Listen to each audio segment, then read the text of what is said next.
இப்ப தாவீது போகிறான், சத்ரு விழுகிறான். வேதம் என்ன சொல்லுகிறது தெரியுமா? அதனுடைய 51வது வசனம், அவன் பட்டயத்தை எடுத்து. இஸ்ரவேல் கையில பட்டயம் இல்லாததுக்கு காரணம் என்ன தெரியுமா? யார் தெரியுமா? பெலிஸ்தியன். ஆனா கர்த்தர் இதை ஃபேஸ் பண்ண வைத்ததுக்கு காரணம் என்ன தெரியுமா? உன் கையில இன்னைக்கு இல்ல தெரியுமா? அதுக்கு காரணமானவன் கையில் இருக்கிறத உன் கையில எடுத்து தருவதற்கு. உன் கையில் இன்னைக்கு சில நன்மைகள் இல்லை, சில காரியங்கள் இல்லை. அது இல்லாமல் போக பண்ண காரணமானவன் கையில உன்கிட்ட இல்லாம ஆக்கி அவன் அதை வச்சு மகிழ்ந்து கொண்டிருக்கிறான்ல. நீ ஃபேஸ் பண்ண, நீ ஃபேஸ் பண்ண. நான் உன் கூட இருக்கிறேன். நாளைக்கு சரித்திரம் மாறும். கைகளை தட்டி எத்தனை பேர் ஆமென் சொல்லுவீங்க? Glory! சில அநியாயத்தினாலும் வஞ்சகத்தினாலும் சில சூழ்ச்சியினாலும் உன் கையில் இருக்கிற நன்மையை இல்லாமல் ஆக்கினானே பெலிஸ்தியன். கர்த்தர் சில காரியங்களை ஃபேஸ் பண்ண வைக்கிறார். தாவீது என்ன செஞ்சான் தெரியுமா? அந்த பட்டயத்தை எடுத்து அவனை வெட்டிட்டு போட்டுட்டு போகவில்லை. வேதம் சொல்லுகிறது, அப்படி கீழே வாசிங்க, 54வது வசனம். தாவீது பெலிஸ்தருடைய தலையை எடுத்து அதை எருசலேமுக்கு கொண்டு வந்தான். அவன் ஆயுதங்களையோ தன் கூடாரத்திலே இயேசுவின் நாமத்திலே, இந்த வார்த்தையை சொல்லுகிறேன், உன் கையில் இருக்கிற நன்மையை இல்லாமல் ஆக்கி அந்த நன்மையை தன் கையில வைத்து சுகித்துக் கொண்டிருக்கிற பெலிஸ்தியன் கையில் இருக்கிறதை கர்த்தர் உன் கையில திரும்ப கொடுத்து அதை உன் வீட்டில் கொண்டு வந்து. எத்தனை பேர் நம்புறீங்க? எத்தனை பேர் விசுவாசிக்கிறீங்க?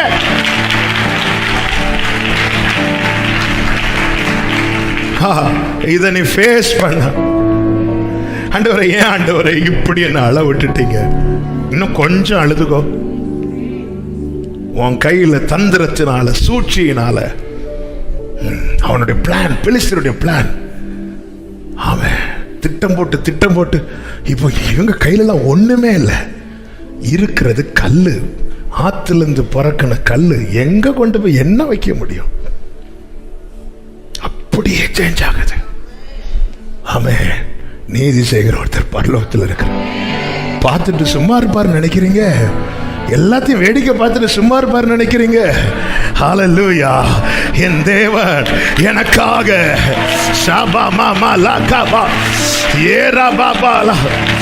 வர்ஷிப் பண்ணுங்க. கர்த்தர் என்னோடு தான் பேசுறார், நிச்சயம் உள்ளவர்கள். கர்த்தர் என் கூட தான் பேசுறார்னு நிச்சயம் உள்ளவர்கள். Glory, glory, glory. அந்நிய பாஷையில இது நடக்கும். அதை நீ உன் வீட்டுல கொண்டு போய் வைக்க போற. கர்த்தர் உன்னை ஃபேஸ் பண்ண வைக்கிறது எதுக்கு தெரியுமா? உன்னை இல்லாம ஆக்குனானே. அவன் கையில இருந்து பறித்து உனக்கு கொடுப்பான். நம்புங்க விசுவாசத்தோடு.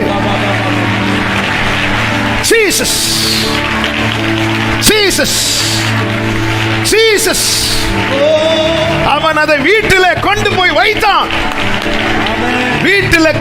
வைத்தான். கர்த்தர் கிரியை செய்வாருங்க. ஹல்லேலூயா! இவ்வளவு நேரம் டைம் கொடுத்தது பெலிஸ்தீனே உன்கிட்ட பேச்சுவார்த்தைக்கு. நீ சால்வாய் போயிருக்கணும். இல்ல, இனி இதுக்கு டைம் கிடையாது. இனி ரட்சகர் யுத்தம் பண்ண போகிறார்.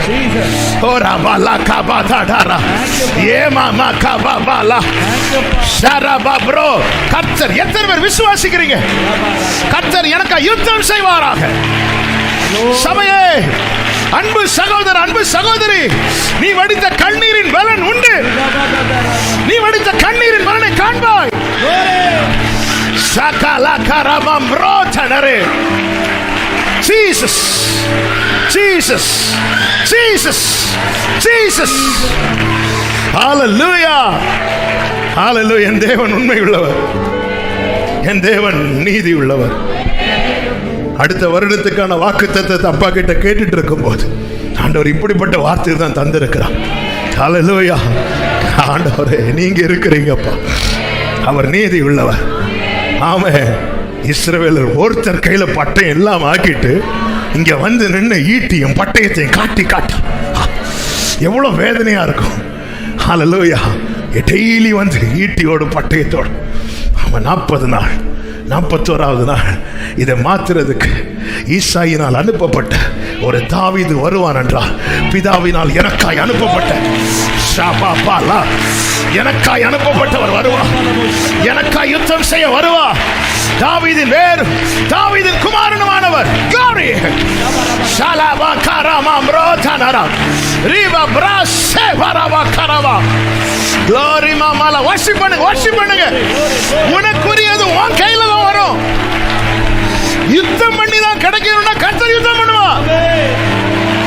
ஹalleluya ஹalleluya ஹalleluya ஹalleluya. ஆண்டவர் பொறுமையா இருக்கிறது சத்துருவுக்கு சான்ஸ் கொடுக்கிறார், அவன் திருந்துறதுக்கு, மனம் மாறுவதற்கு. ஹalleluya. இல்லைன்னா ஆண்டவர் என்ன சொல்றார் மோசே கிட்ட, என் கைவல்லமையை கண்டாலோடைய, நம்ம ஒரு லாங்குவேஜ் தான், அவனுக்கு ஒரு அடி கொடுத்தாதான். அதனால அந்த யுத்தம் அமைதியா சான்ஸ் கொடு, திருந்துறதுக்கு சான்ஸ் கொடுக்கிறாருங்க. சத்துருவுக்கு கூட திருந்த சான்ஸ் கொடுக்கிறார். அவன் சொல்லுங்க ஹல்லேலூயா. அப்படியும் இல்லையா, வேகமாய் தாவீது ஓடி வந்தான். நமக்காக தாவீதுலாம் ஓடி வர மாட்டான், நம்மளை யாருன்னே தெரியாது. ஆனா தாவீதின் குமாரன், தாவீதின் வேர் எனக்காக வருவா. வேதம் சொல்லுகிறது, தாவீதின் இடத்தில் பட்டயம் இல்லாதிருந்தது. பெலிஸ்தியனுடைய காட்டி பாத்தியா, உன்ட்ட இல்லாம ஆகிட்டேன் பாத்தியா. அடுத்த வசனம் தாவீது கையில பட்டயம். தாவீது வீட்டுக்குள்ள போகும்போது அந்த பட்டயத்தை கொண்டு போய், ஹல்லேலூயா. பலவான் கையிலிருந்து கொள்ளை பொருளை பறிக்க முடியுமாங்க? என் பலத்தால முடியாது. ஆனால் தாவீதின் வேறும் குமாரனுமானவர் வருவார், பறித்து என் கையில தருவார். சிலரோடு பரிசுத்த ஆவியானவர் தீர்க்கமாய் பேசுகிறதை நாவில உணர்கிறேன். ஆமே ஆண்டவரே. சிலர் ஃபேஸ் பண்ண விட்டுட்டு இருக்கிறான், நீங்க நடந்துட்டு இருக்கிறீங்க. ஆமே, கர்த்தர் நல்லவர். ரோமர் 8:28 வாசித்து ஜெபிக்க போகிறோம். அன்றியும் அவருடைய தீர்மானத்தின்படி அழைக்கப்பட்டவர்களாய் தேவனிடத்தில் அன்பு கோருகிறவர்கள் எல்லாரும் சொல்லுங்க சகலமும். எல்லாரும் சொல்லுங்க சகலமும், சகலமும், சகலமும். ஆல் திங்ஸ், எல்லா காரியமும் நன்மைக்கு ஏதுவாக நடக்கிறது என்று அறிந்திருக்கிறோம். ஆமென், ஆமென். கர்த்தர் அப்படியே செய்வாராக, சாட்சியாய் நிறுத்துவாராக.